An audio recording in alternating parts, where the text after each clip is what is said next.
Esse podcast falará um pouco sobre a vinda da família real portuguesa para o Brasil e sobre os governos de Dom João VI, Dom Pedro I e Dom Pedro II.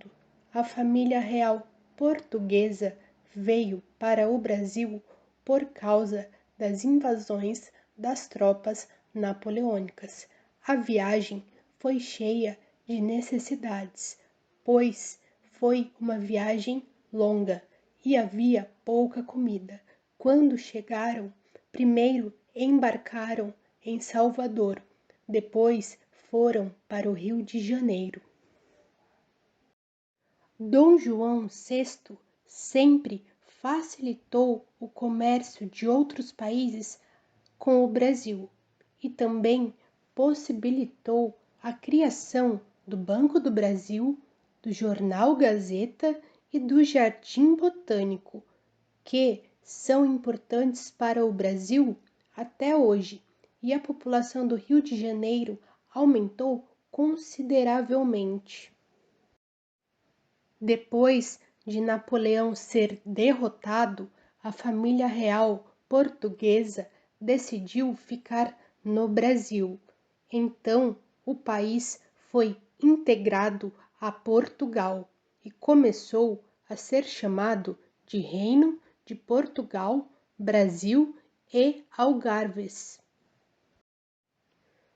Dom João VI aumentou os impostos no Brasil e ofereceu cargos importantes para os portugueses. Isso gerou muita revolta no povo brasileiro. Um dos conflitos resultado desta revolta foi a Revolução Pernambucana.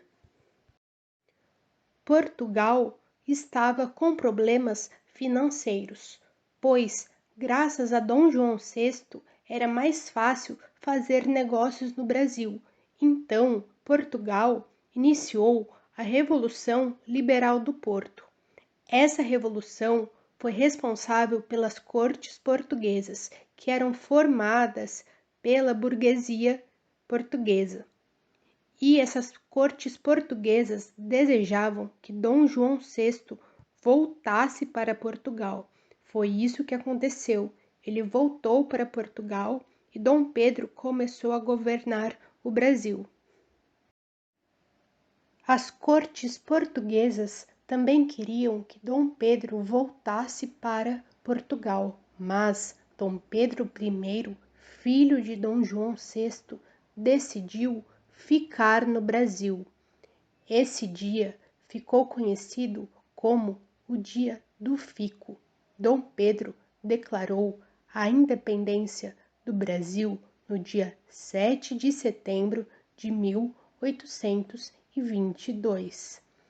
Ele foi responsável por instituir o poder moderador no Brasil. O que era esse poder moderador? Ele anulava as decisões dos outros poderes, dos poderes legislativo, executivo e judiciário. Além disso, Dom Pedro I foi responsável pela criação da Constituição de 1824. Apesar de ter convocado uma assembleia para ajudá-lo a criar a Constituição, resolveu que todas as decisões seriam extintas e ele criaria a Constituição sozinho. Quando abdicou, Dom Pedro I voltou para Portugal e deixou seu filho Dom Pedro II no Brasil.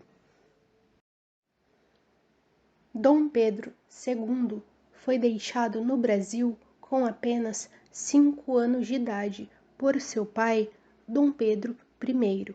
Por causa da idade, ele ainda não podia governar. Então, o Brasil passou por alguns governos provisórios. São eles: Regência Trina Provisória, Regência Trina Permanente, Regência Una de Feijó e a Regência Una de Araújo Lima. foram criados os partidos liberal e conservador, lembrando que o governo provisório que durou menos tempo foi o da Regência Trina Provisória. Os liberais não aprovaram algumas decisões tomadas pelos conservadores, por isso, tomaram algumas medidas para Dom Pedro começar a governar antes dos 18 anos. Esses atos ficaram conhecidos como o golpe da maioridade.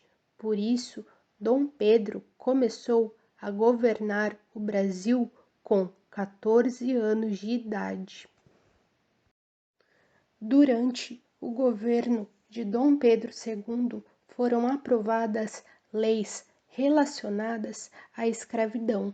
São elas a Lei Eusébio de Queiroz, Lei do Ventre Livre, Lei do Sexagenário e Lei Áurea.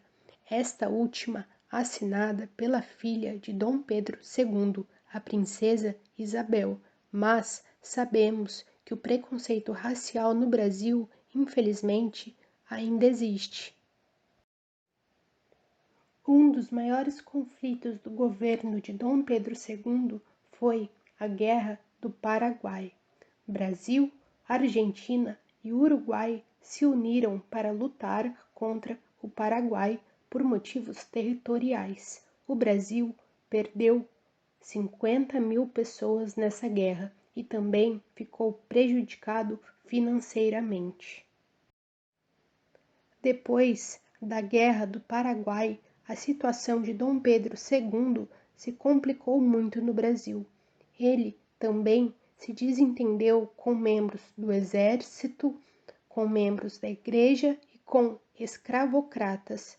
Dia 15 de novembro de 1889, ocorreu a proclamação da República. Dom Pedro foi deposto e expulso do Brasil.